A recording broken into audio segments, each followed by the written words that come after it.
टुनटुनी चिड़िया अपने पति की मौत के बाद अपने छोटे छोटे बच्चों के साथ पास वाले जंगल में जाकर एक घोंसला बनाकर उसमें रहने लगी। एक दिन उस जंगल में रहने वाला मिट्टू तोता टुनटुनी के पास आता है और उससे कहता है, चिड़िया बहन, आपने तो इस जंगल में अपना घोंसला बना लिया, लेकिन आपके बच्चे तो बहुत छोटे हैं। आपको पता है इस जंगल में बाज का आतंक है। जब भी बाज यहाँ आता है, पक्षियों के छोटे छोटे बच्चों को उठाकर भाग जाता है। वैसे भी आपका घर तो बहुत कमजोर है, मेरी मानो तो अपना एक मजबूत घर बना लो। तब तक आप लोग कमेंट में बताएं 38 डिवाइडेड बाय 5 कितने होते हैं। अच्छा किया तोते भैया जो आपने मुझे बता दिया। मैं तो पहले से इस जंगल में नहीं आई हूँ, मुझे यहाँ के बारे में कुछ खास पता नहीं है। मैं अभी से ही अपना मजबूत घर बनाने में लग जाती हूँ। तोता भैया, मैं लकड़ियाँ लेने जा रही हूँ। जब तक आप मेरे बच्चों का ध्यान रखना, मैं जल्दी आ जाऊंगी। इतना कहकर टुनटुनी चिड़िया लकड़ियाँ चुनने चली जाती है। बहुत ढूंढने पर उसे कुछ सूखी लकड़ियाँ मिल जाती हैं। इतनी लकड़ियाँ तो काफी हैं, इससे मैं अपना मजबूत घर बना लूंगी। अब इसे लेकर घर चलती हूँ। बच्चे भी अकेले हैं, मुझे ज्यादा देर उन्हें अकेला नहीं छोड़ना चाहिए। जैसे ही टुनटुनी चिड़िया लकड़ियों को उठाने लगी, तभी दुष्ट कौवा वहाँ आ जाता है। ओए चिड़िया, रुक, ये लकड़ियाँ मेरी हैं, मैं इन्हें ले जाऊंगा। भैया कौन है? मैंने बड़ी मुश्किल से लकड़ियों को जमा किया है, इन्हें मैं आपको नहीं दे सकती। इससे मैं अपने बच्चों के लिए मजबूत घर बनाऊंगी। अच्छा, तो तू सीधी उंगली से नहीं समझेगी, मुझे अपनी उंगलियां टेढ़ी करनी पड़ेंगी। वे देख, मेरे पास रामपुरी चाकू है। अगर तूने अभी ये लकड़ियां मुझे नहीं दी, तो मैं इसी से तेरा पेट फाड़ डालूंगा। नहीं नहीं भैया, ऐसा मत करना। मेरे छोटे छोटे बच्चे हैं, ले जाओ ये लकड़ियाँ, मैं अपना दूसरा इंतजाम कर लूंगी। अब आई ना लाइन पर, बड़ी आई थी मुझे मना करने वाली। चल हट यहाँ से। कालू को वो सारी लकड़ियों को लेकर वहाँ से चला जाता है। टुनटुनी पास ही के एक पेड़ पर बैठ जाती है और रोने लगती है। अब मैं क्या करूँ? अपने बच्चों की रक्षा कैसे करूँ? जालिम बाज आज मेरे बच्चों को कहीं उठाकर ले न जाए। हे भगवान, मेरे बच्चों की रक्षा करना। टुनटुनी के आंसू उस पेड़ के नीचे तपस्या कर रहे साधु बाबा पर गिरते हैं। अरे ये चिड़िया क्यों रो रही है? क्या बात है? मुझे इससे पूछना होगा। चिड़िया रानी, ओ चिड़िया, नीचे आओ और अपने रोने का कारण मुझे बताओ। टुनटुनी अपनी सारी बात साधु महाराज को बताती है। साधु महाराज तुरंत अपने कमल का पानी मिट्टी पर गिराते हैं और देखते ही देखते वहाँ एक मिट्टी का घर प्रकट हो जाता है। ये लो चिड़िया रानी, तुम्हारे और तुम्हारे बच्चों के लिए ये मजबूत मिट्टी का घर। इसे कोई भी पक्षी कोई नुकसान नहीं पहुंचा सकता। ये जादुई मिट्टी का घर है। तुम अपने बच्चों के साथ इस घर में बिना डर के रह सकती हो। आपका बहुत बहुत शुक्रिया बाबा जी, मैं आपका ये एहसान कभी नहीं चुका पाऊंगी। आपने मेरी इतनी बड़ी मुसीबत को दूर कर दिया। फिर बाबा बाज अपनी शक्ति से उस मिट्टी के घर को उसके पेड़ पर भेज देता है। अगली रात दुष्पास शिकार की तलाश में टुनटुनी के घर के पास आता है। वो टुनटुनी के घर को तोड़ने की कोशिश करता है, तभी उसे जोरदार करंट का झटका लगता है। वो डर कर तुरंत वहाँ से भाग जाता है। उस दिन के बाद से टुनटुनी चिड़िया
सपने चुप जाते हैं। टुनटुनी चिड़िया अपनी बेटियों के साथ उस पेड़ की तरफ जाती है। अरे ये तो गुलाब का फूल लग रहा है, इसमें दरवाजा और खिड़कियाँ भी है। टुनटुनी चिड़िया जल्दी जल्दी उस गुलाब के अंदर अपनी बेटियों के साथ चली जाती है। अरे टूनी, ऐसा लग रहा है जैसे इस घर में पहले से कोई रह रहा हो। कोई बात नहीं माँ, चाहे इस घर में कोई भी रहे, अब इस घर को छोड़कर हम लोग कहीं नहीं जाएंगे। तभी टुनटुनी की छोटी बेटी लूसी भोजन मांगने लगती है। माँ मुझे भूख लगी है, मुझे कुछ खाने को दो। लूसी तू पागल हो गई है क्या? इस बारिश में माँ भोजन लेने कहाँ जाएंगी? चुपचाप सोने की कोशिश कर। टूनी दीदी मुझे नींद आ रही है, भूख से पेट में दर्द हो रहा है। माँ मुझे भूख लगी है, कुछ दो खाने को। चुप हो जा कमबख्त, मेरा दिमाग मत खा। वैसे भी इस बारिश में जान बचाना मुश्किल हो रहा है और तुझे खाने की पड़ी है। टूनी, इसे थोड़ा पानी पिला दे और फिर तुम दोनों बहनें सो जाओ। टूनी चिड़िया अपनी बहन को पानी पिलाती है और फिर दोनों बहनें सो जाती हैं। चलो, मेरी दोनों बच्चियां तो सो गईं, लेकिन मैं नहीं सो सकती। मुझे रात भर जागकर इनकी रखवाली करनी होगी। इतनी बारिश में कहीं कोई जहरीला जीव जंतु इस घर के अंदर ना आ जाए। रात भर टुनटुनी चिड़िया जागकर अपनी बेटियों की रखवाली करती है। सुबह होने पर टुनटुनी चिड़िया को उस गुलाब में रहने वाले कालू कौवे की आवाज सुनाई देती है। कौन है रे मेरे इस घर के अंदर? जल्दी दरवाजा खोल, मैं बाहर बारिश में भीग रहा हूँ। टुनटुनी चिड़िया दरवाजा खोलती है। ए चिड़िया, ये मेरा घर है, निकल मेरे घर से। नहीं निकलूंगी, जाओ जो करना है कर लो। जब मैं इस घर में आई तो ये घर खाली पड़ा था। मैं कल भोजन लेने गया था और तेज बारिश होने लगी, इसीलिए मैं नहीं आ पाया। चलो अब जल्दी निकलो यहाँ से। अंकल, हम लोगों को यहाँ से मत निकालिए, हम लोग कहाँ जाएंगे? बारिश में हमारा घोंसला टूट गया है। मूर्ख चिड़िया, तुझे एक बार में समझ नहीं आता? मैं बोल रहा हूँ ना, ये मेरा घर है और मैं यहाँ किसी को रहने नहीं दे सकता। कालू भैया, मैं आपसे विनती करती हूँ, मुझे और मेरी बेटियों को इस घर से बाहर मत निकालिए। जैसे ही बारिश रुकेगी हम लोग यहाँ से चले जाएंगे। थोड़ी देर बाद बारिश रुक जाती है और टुनटुनी चिड़िया अपनी बेटियों को लेकर जाने लगती है। तभी कालू कौवा टुनटुनी चिड़िया से कहता है, तुम्हें कहीं जाने की जरूरत नहीं, तुम्हारा भाई इतना निर्दयी नहीं है जो तुम लोगों को इस घर से बाहर निकाल दे। अब से हम लोग साथ साथ रहेंगे। ये लो, मैं कुछ भोजन लेकर आया हूँ, खुद भी खा लो और बेटियों को भी खिला दो। कालू कौवा टुनटुनी चिड़िया को अपनी बहन बना लेता है और फिर सभी उस गुलाब के घर में खुशी खुशी रहने लगते हैं। हिमाचल के छोटे से जंगल में कालू कौवा अपनी माँ सुंदरी कौवी के साथ रहता था। कुछ दिनों पहले उसकी शादी शहर की एक चिड़िया टुनटुनी से होती है। शादी से पहले टुनटुनी चिड़िया ने अपने पति और ससुराल को लेकर कई सपने देखे थे, पर ससुराल आते ही टुनटुनी चिड़िया के सारे सपने बिखर गए। शादी के अगले ही दिन टुनटुनी चिड़िया की सास उसके पास आती है। बहू, आज तुम्हारी पहली रसोई है, जा जाकर किचन में कुछ मीठा बना ले, तब तक मैं और कालू तैयार होकर आते हैं। टुनटुनी चिड़िया किचन में जाती है। अरे ये क्या? यहाँ तो मिट्टी का चूल्हा है, गैस स्टोव तो है ही नहीं। मुझे तो मिट्टी के चूल्हे पर भोजन बनाना आता ही नहीं। ओ माँ जी, जल्दी यहाँ आइए। क्या हुआ बहू, तूने इतनी जल्दी मीठा बना लिया? नहीं माँ जी, अभी कहाँ कुछ बनाया है। तो फिर चिल्ला क्यों नहीं हो? वो माँ जी, यहाँ गैस का चूल्हा तो है ही नहीं, मिट्टी का चूल्हा है। तो क्या हुआ बहू, हमारे घर इसी चूल्हे पर भोजन बनता है, तू इसे जला और जल्दी से कुछ मीठा बना ले। लेकिन माँ जी, मुझसे इस मिट्टी के चूल्हे पर कुछ भी नहीं बनने वाला। ऐसा करिए, आप एक गैस का चूल्हा खरीद कर मंगवा दीजिए, फिर मैं उस पर रसगुल्ले बना दूंगी। देखो बहू, ये गांव है, यहाँ सभी के घरों में मिट्टी के चूल्हे पर ही भोजन बनता है। अब मैं तेरे लिए नियम तो नहीं बदल सकती। इसी तरह टुनटुनी चिड़िया मिट्टी के चूल्हे पर रसगुल्ले बनाती है। ये लीजिए माँ जी, मैंने रसगुल्ले बना लिए, खाकर बताइए ये कैसे बने हैं, फिर मैं कालू जी को भी देकर आऊँ। सुंदरी कौवी रसगुल्ले को खाने लगती है। बहू, रसगुल्ले तो बहुत ही स्वादिष्ट बने हैं, लेकिन तूने पहली बार मिट्टी के चूल्हे पर बनाया है ना, इसलिए तुझे परेशानी हुई है। धीरे धीरे टुनटुनी मिट्टी के चूल्हे पर भोजन बनाना सीख जाती है। इस तरह कुछ दिन गुजर जाते हैं। एक दिन सुंदरी कौवी मिट्टी से चूल्हे बना रही थी। टुनटुनी बहू, आ मैं तुझे मिट्टी के चूल्हे बनाना सिखाती हूँ। टुनटुनी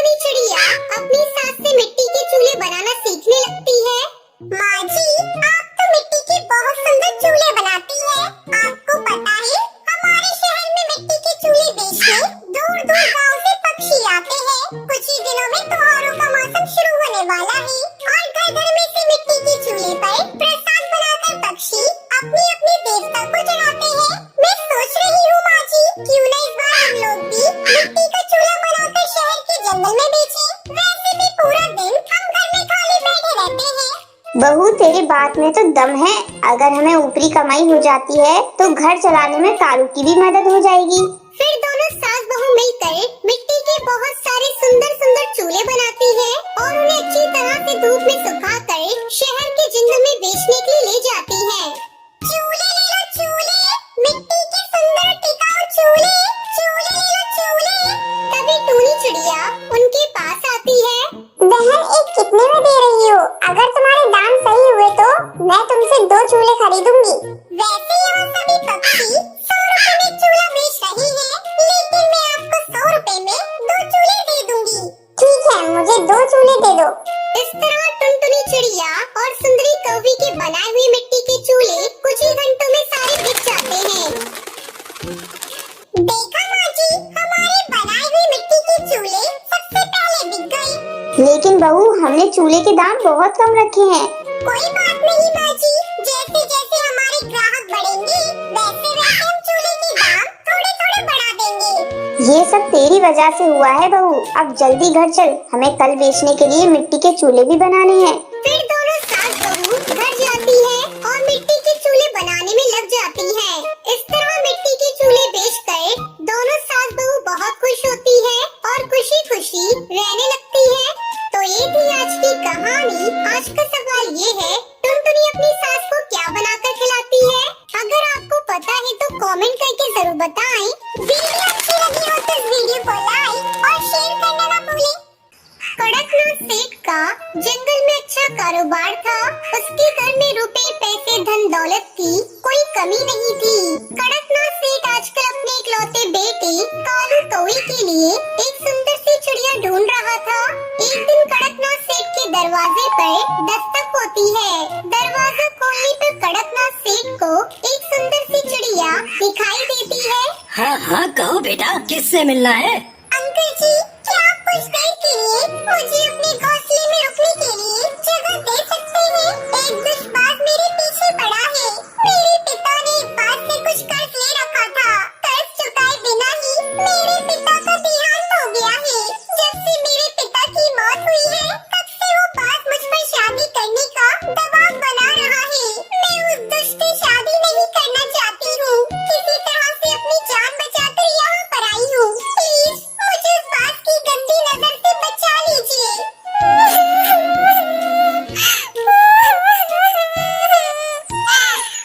इतना कहकर टुनटुनी चिड़िया फूट फूट कर रोने लगती है। सुंदर चिड़िया की आंसू देखकर कड़कनाथ सेठ को उस पर तरस आ जाता है और वो उसको अपने घर में रुकने के लिए जगह दे देता है। अरे बेटी रो नहीं तुम, इसे अपना ही घर समझो। जब तक तुम्हारे लिए किसी और जगह का इंतजाम नहीं हो जाता तुम आराम से यहाँ रह सकती हो। अगले दिन, अंकल जी आज से दोनों वक्त का खाना और घर की साफ सफाई का सारा काम मैं किया करूँगी। अब आपने मुझे घर में रखा है तो मेरा भी तो कुछ फर्ज बनता है ना, मैं भी आपके काम में हाथ बटाऊं। देखते ही देखते चंद ही दिनों में टुनटुनी चिड़िया कड़कनाथ और उसके बेटे का दिल जीत लेती है। अरे जिस बहू की तलाश मैं इतने दिनों से कर रहा था, मुझे लगता है टुनटुनी के रूप में मुझे वो बहू मिल गई है। अगर तुम्हें पसंद हो तो मैं टुनटुनी से तेरी शादी की बात चलाऊं। हाँ पापा, टुनटुनी तो मुझे भी बहुत अच्छी लगती है। अगर वो शादी करके हमारे घर आ जाएगी तो हमारा घर तो सच में स्वर्ग जैसा सुंदर हो जाएगा। उसके बाद कालू कौवा और टुनटुनी की शादी की तैयारियां शुरू हो जाती है। कड़कनाथ सेठ अपने इकलौते बेटी की शादी के लिए महंगे से महंगे जेवर और 36 पकवान बनवाता है। खूब धूमधाम से शादी का आयोजन होता है, जिसमें जंगल के सभी बड़े बड़े पक्षी महंगी तोहफों के साथ शामिल होते हैं। शादी के अगले दिन हरिया काका कड़कनाथ सेठ के घर आता है और जोर जोर से दरवाजा पीटते हुए बोलता है, अरे कड़कनाथ भाई साहब उठिए, आखिर कब तक सोते रहेंगे? अरे सुबह से शाम होने आई है, क्या बात है? आज तो आपके घर का दरवाजा ही नहीं खुला। बार बार दरवाजा पीटने पर भी जब दरवाजा नहीं खुलता है तो हरिया काका पड़ोस के पक्षियों को बुला लाते हैं। सभी पक्षी मिलकर दरवाजा तोड़ देते हैं और घर के अंदर दाखिल होते हैं। अरे ये क्या हो गया? भाई साहब का तो पूरा घर खाली हो गया। रात में उनके घर में आए हुए इतने सारे तोहफे सब कहाँ चले गए? और इतना दरवाजा पीटने के बाद भी ये भाई साहब और कालू आखिर जाग क्यों नहीं रहे हैं? और इनकी नई बहू कहाँ चली गई? हाय, कोई पानी डालो इनके ऊपर, पहले इन्हें होश में तो लाओ, बाकी की कहानी तो ये खुद सुनाएंगे। फिर सभी पक्षी कड़कनाथ सेठ और कालू को होश में लाते हैं। अरे क्या बात है भाइयों, आप लोग सब मेरे घर में कैसे जमा हो गए? अरे कुछ बात हुई है क्या? नहीं भाई साहब, बात तो आप बताओ, आखिर हुआ क्या है?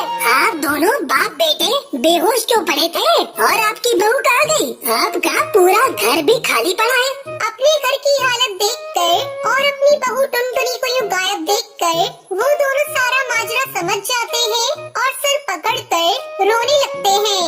हाय हाय, मैं तो लुट गया, मैं बर्बाद हो गया। अरे वो कोई मजबूर चिड़िया नहीं थी, अरे वो तो एक लुटेरी दुल्हन थी जो पूरा प्लान बनाकर आई थी और मेरा सारा रुपया पैसा और धन दौलत लूट कर भाग गई। अब मैं क्या करूँगा, उसे कहाँ ढूंढूंगा? अरे मैंने उस पर भरोसा किया और उसने मेरे साथ इतना बड़ा विश्वासघात किया। कड़कनाथ सेठ इतने बड़े धोखे से उभर नहीं पाता और कुछ ही दिनों में सदमे से उसकी मौत हो जाती है। इस घटना के कुछ दिनों बाद पास के जंगल के पक्षी आपस में बातें कर रहे थे।